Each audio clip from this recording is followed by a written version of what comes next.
Je pense que sans le fonds, le montage était trop tendu. Faire rentrer un fonds minoritaire, c'est aussi donner un peu d'oxygène au montage financier. Bonjour, je m'appelle Olivier de la Chevannerie, je suis le fondateur de l'entreprise Sigmatel.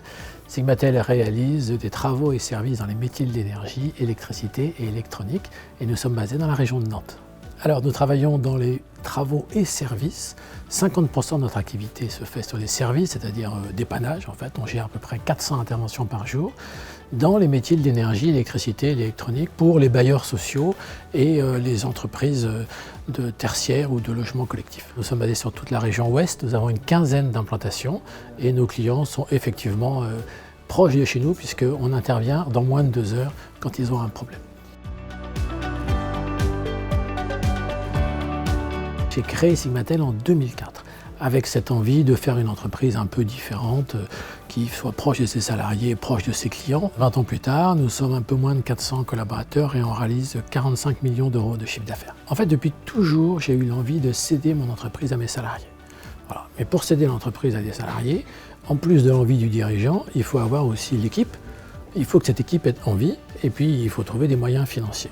L'équipe, on l'a trouvée autour d'Éric Martin, l'actuel président. Et puis après, il y avait la partie financière. Le fonds a permis justement d'avoir un montage qui fasse que, comme il prend une participation à l'entreprise, en fait, les salariés n'ont pas racheté toute l'entreprise. Ils ont racheté une part, le fonds en a pris une part et moi, j'en ai gardé une part. Et ce montage finalement équilibré a permis que les salariés prennent la majorité et en même temps ne présagent pas de la croissance future.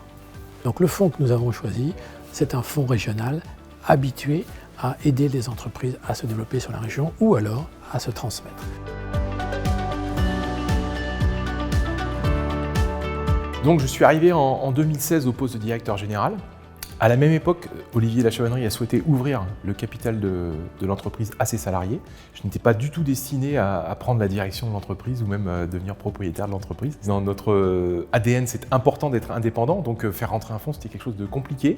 Il y a eu un moment un petit peu d'alignement où nous, en fait, on a présenté qu'on souhaitait vraiment maintenir une dimension humaine de l'entreprise et que malgré tout, pour eux, il fallait aussi mettre en place des KPI où ils allaient pouvoir retrouver un intérêt à l'investissement. Voilà, donc il a fallu aligner tout ça. On représentait par des chiffres un état d'esprit et une histoire de l'entreprise. On sentait bien qu'on n'allait pas la transformer dans les 6 ans à venir. Donc me retrouver avec un fonds à mes côtés, c'est plutôt rassurant pour moi. On se côtoie régulièrement, on s'appelle au téléphone, voilà, on échange sur des sujets, ça permet d'être moins seul. La relation doit faire qu'on se fait confiance. En fait, on est tous dans la même barque. Il y en a qui tiennent les rânes et d'autres qui sont simplement passagers, mais tous doivent être au courant et comprendre la direction dans laquelle va cette barque.